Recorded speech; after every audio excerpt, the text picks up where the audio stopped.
उते पाण गुफ्तगू कयूं था कंहिं बि तारीफ़ जो मुहताज न आहे। जी हा, बहरिया टाउन ते ई पाण गुफ्तगू कंदासीं। कुझु अर्सो अॻु में 6 जून जे वाक़े खां अॻु में मूं पंहिंजी वीडियो जेका बहरिया टाउन जे हवाले सां ई हुई, उन में सिंधी माण्हुनि खे, तव्हांखे मुबे वतन माण्हुनि खे अपील कई हुई त ही वॾी जंग आहे, वॾो चैलेंज आहे। सिंध इंडिजिनियस राइट्स अलायंस जेको 7 सालनि खां हिन जदोजहद खे हलाए पियो, हाणे उन मंज़िल ते पहुती आहे जो उनखे तव्हां पाण पंहिंजे हथनि में खणंदव तॾहिं संभाले सघिबो। त गुज़िरियल कुझु हफ़्तनि खां सिंधी माण्हुनि जेको जज़्बात जेके ॾेखारिया आहिनि, जेका उन्हनि जदोजहद कई आहे, उन दोस्त दुश्मन जे तवक़ो खां वधीक असरु ॾेखारियो आहे। ऐं पहिरियों दफ़ो बहरिया टाउन जो इहो देव दिफ़ाई पोज़ीशन में वियो आहे। याने तव्हां हिकिड़ी डिघी जंग में नंढी फ़तह हासिलु कई आहे। पर दोस्तो, जंग में फ़तह हासिलु करणु ॾुखी हूंदी आहे, पर उन फ़तह खे वरी बरक़रार रखणु अञा वधीक ॾुखियो हूंदो आहे। हाणे तव्हां असां सभिनी जी ज़िमेवारी आहे त इन जदोजहद खे कंहिं बि क़िस्म जो नुक़सानु पहुचणु न ॾियूं। जीअं तव्हांजी जदोजहद अॻिते वधी आहे, तीअं मुख़्तलिफ़ पासनि खां उन जदोजहद खे कमज़ोर करण जूं कोशिशूं बि लाज़मी तौर ते थियणियूं आहिनि ऐं उहे शुरू थी वियूं आहिनि।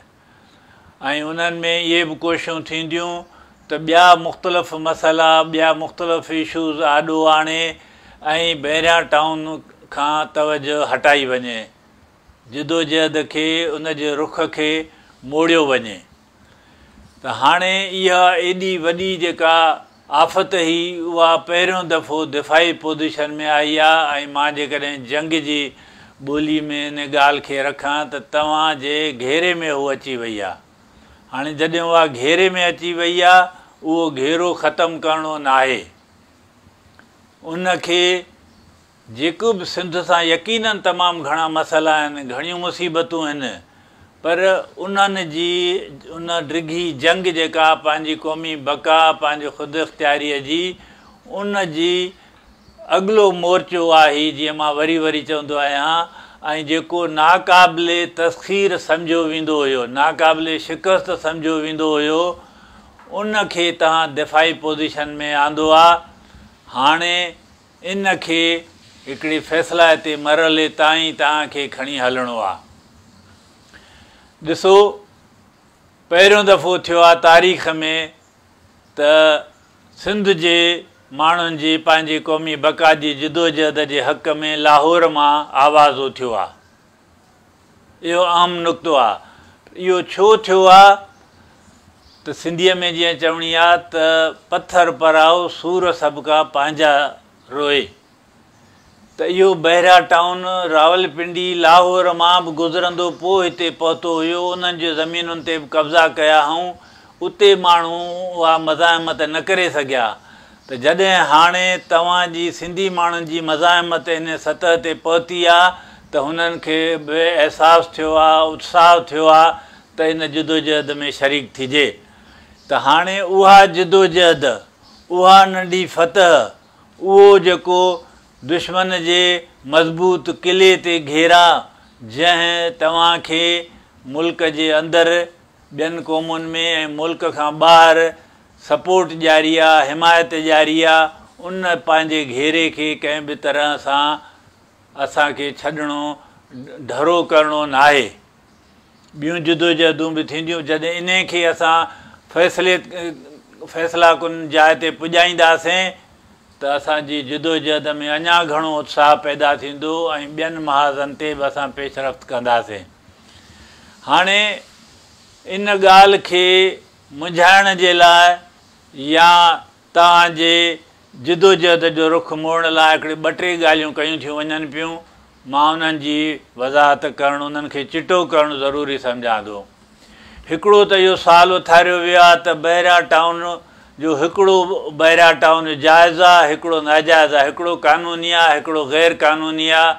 मां इहा बिल्कुलु वज़ाहत सां ऐं वसूक सां थो चवां त इहा ॻाल्हि बिल्कुलु ग़लति आहे। बहिरा टाउन सॼो ग़ैर क़ानूनी आहे, सॼो सिंध जे धरतीअ ते कब्ज़ो आहे।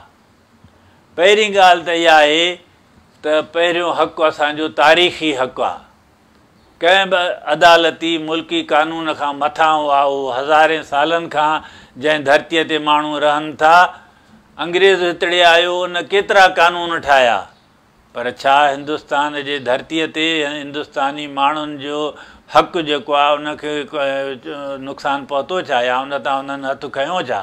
त पहिरियों त इहो आहे त असांजो तारीख़ी हक़ु आहे, असांजे सदियुनि खां आबाद हिते जेके माण्हू आहिनि उन्हनि जे धरतीअ ते कब्ज़ो आहे। पर जेकॾहिं असां मुल्की अदालतुनि जे हिते अचूं त मां क्लियरली चवां थो, वज़ाहत सां चवां थो त सुप्रीम कोर्ट जो फ़ैसिलो जेको आहे सॼो बहिरिया टाउन ग़ैर क़ानूनी आहे, उनजी का बि क़ानूनी हैसियत नाहे। इहे सुप्रीम कोर्ट जा लफ़्ज़ आहिनि। इन खे ख़तमु थियणु खपे ऐं जेका ज़मीन जिन जी आहे उन्हनि ॾे वापसि वञणु घुरिजे। इहो सुप्रीम कोर्ट जो फ़ैसिलो आहे। जेका उन ते अमल दरामद जी बेंच आहे उनखे 16,800 एकड़ ॾिना आहिनि। तव्हां हर हिकु माण्हू सम्झी सघे थो, पढ़ियो अणपढ़ियो, त अमल दरामद जी माना छा आहे। त जेको फ़ैसिलो थियो आहे उन ते रुॻो अमल दरामद थियणु खपे। इहो जेको 16,800 एकड़ जो फ़ैसिलो अमल दरामदी बेंच ॾिनो आहे इहो ख़ुदि ग़लति आहे, ग़ैर क़ानूनी ग़ैर आइनी आहे। असां इन खे चैलेंज कंदासीं ऐं इहो चैलेंज थियणु जोॻो आहे त सॼो बहिरा टाउन ग़ैर क़ानूनी आहे। हिकिड़ी ॻाल्हि इहा साफ़ु थियणु खपे ऐं इन ते ई असांखे बीहणु खपे त इहो ग़ैर क़ानूनी ख़तमु थियणु खपे, सुप्रीम कोर्ट जे फ़ैसिले ते मुकमल अमल थियणु खपे। ॿी ॻाल्हि कुझु माण्हू चवनि था त दादा हाणे त उहो ठही वियो आहे, इहा हिकिड़ी हक़ीक़त थी वई आहे, तंहिंजे करे हाणे इन खे क़बूलु करणु खपे। इहे माण्हू या त क़ौमुनि जे पंहिंजे आज़ादी, पंहिंजे ख़ुदिमुख़्तारी, पंहिंजे तारीख़ी हक़नि जी जिदोजहद खां अणवाक़ुफ़ आहिनि, या उहे माण्हू बहिरा टाउन ऐं सिंध हुकूमत ऐं पाकिस्तान जी रियासत जी वंगार वहनि था। माना पोइ त जिथे ज़ालिम कब्ज़ो करे वञे उनखे क़बूलु करे वञिजे। पोइ त फ़लस्तीन जे सरज़मीन ते 72 सालनि खां इज़राइल कब्ज़ो कयो वेठो आहे, अञा ॿियनि ते कब्ज़ो कंदो ऐं उते पंहिंजियूं कॉलोनियूं ठाहींदो थो वञे, अहिड़ा शहर बहिरा जहिड़ा ठाहींदो थो वञे पियो। पर न रुॻो उनखे फ़लस्तीनियुनि अॼु ताईं न क़बूलु कयो आहे, पर आलमी क़ानून बि उनखे नथो क़बूलु करे। अॼु ॾींहं ताईं चए थो त इहे बस्तियूं ग़ैर क़ानूनी आहिनि जेके इज़राइल ठाहियूं आहिनि। या पोइ कश्मीर ते हिंदुस्तान 5 अगस्त ते जेको कब्ज़ो कयो आहे त पोइ मञिजे त हाणे इहा त हक़ीक़त थी वई त कश्मीरी उनखे मञींदा छा? या शिकस्त खोरदगी आहे या इहा दलाली आहे हुकुमराननि जी।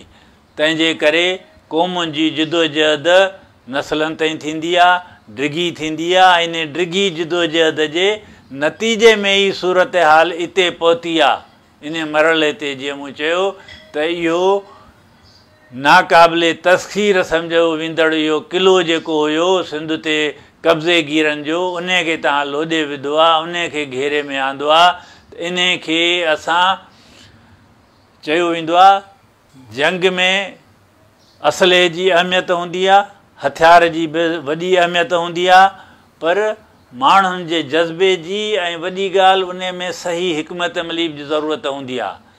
तव्हां असांजो हथियार, असांजो बारूद तव्हांजो जज़्बो आहे जंहिंजो इज़हार तव्हां गुज़िरियल कुझु हफ़्तनि खां कंदा रहो था पिया, जंहिंखे को हथियार शिकस्त नथो ॾेई सघे। पर हाणे ज़रूरी आहे त इहो सही हिकमत अमली सां बि अॻिते वधिजे, पोइ ई कामयाबी थींदी। न त तारीख़ में सिंध जूं केतिरियूं तहरीकूं हलियूं आहिनि जेके सही हिकमत अमली न हुजण करे नतीजा न ॾेई सघियूं आहिनि। उन ते पाण ॿिए दफ़े ॻाल्हाईंदासीं। तव्हांजी महिरबानी।